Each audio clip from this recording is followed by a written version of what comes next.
In the land of Egypt, hundreds of years after Joseph, the Israelites weren't living the high life anymore. They were slaves, toiling under Pharaoh's rule, building his cities with aching backs and heavy hearts. Pharaoh, fearing their growing numbers, even ordered the killing of all newborn Hebrew boys.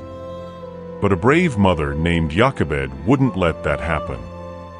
She hid her baby boy in a basket among the reeds by the Nile River.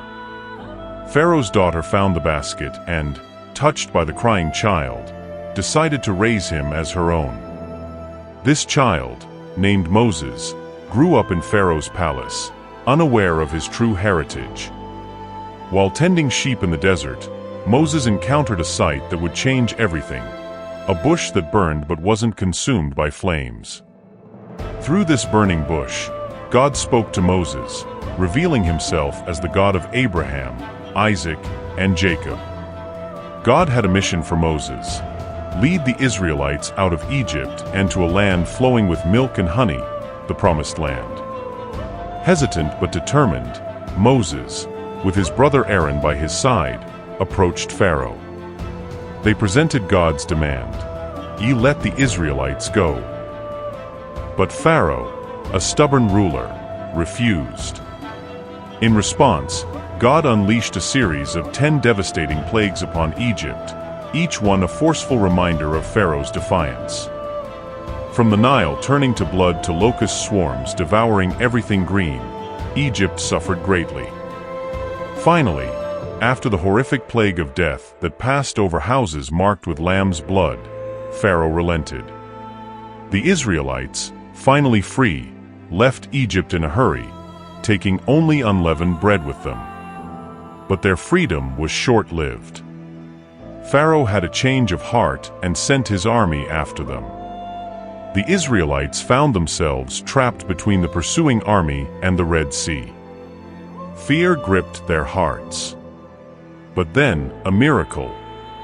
God himself parted the Red Sea, allowing the Israelites to walk across on dry ground. Pharaoh's army wasn't so lucky. They followed in pursuit, only to be swallowed by the crashing waves as the sea returned to its normal state.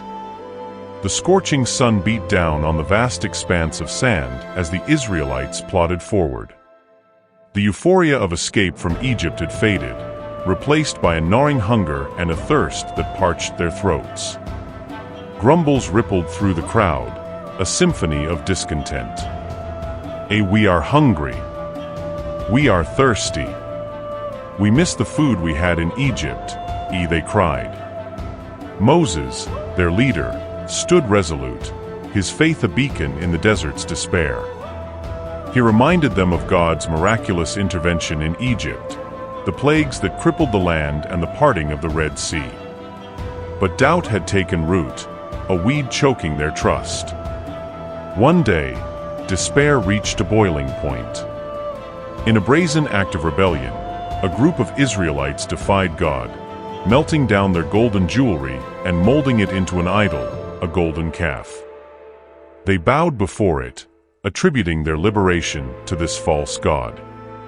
Moses, heartbroken by their betrayal, descended from Mount Sinai, where he had received God's commandments. Witnessing the idolatry, his anger flared. He smashed the golden calf to pieces, a stark reminder of their forbidden worship. However, God's love for his people remained. He forgave their transgression, but demanded consequences. Yet, even in their punishment, he provided. Manna, a miraculous food, rained down from the sky each morning, sustaining them on their journey.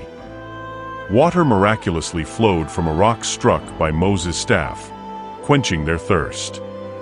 Despite these signs of God's mercy, the Israelites continued to stumble. There were rebellions against Moses' leadership, moments of despair, and yearning for the familiar comforts of Egypt. Yet, through it all, God remained faithful. He guided them with a pillar of cloud by day and fire by night, a constant reminder of his presence. The Israelites' journey from Egypt to the Promised Land wasn't a cakewalk.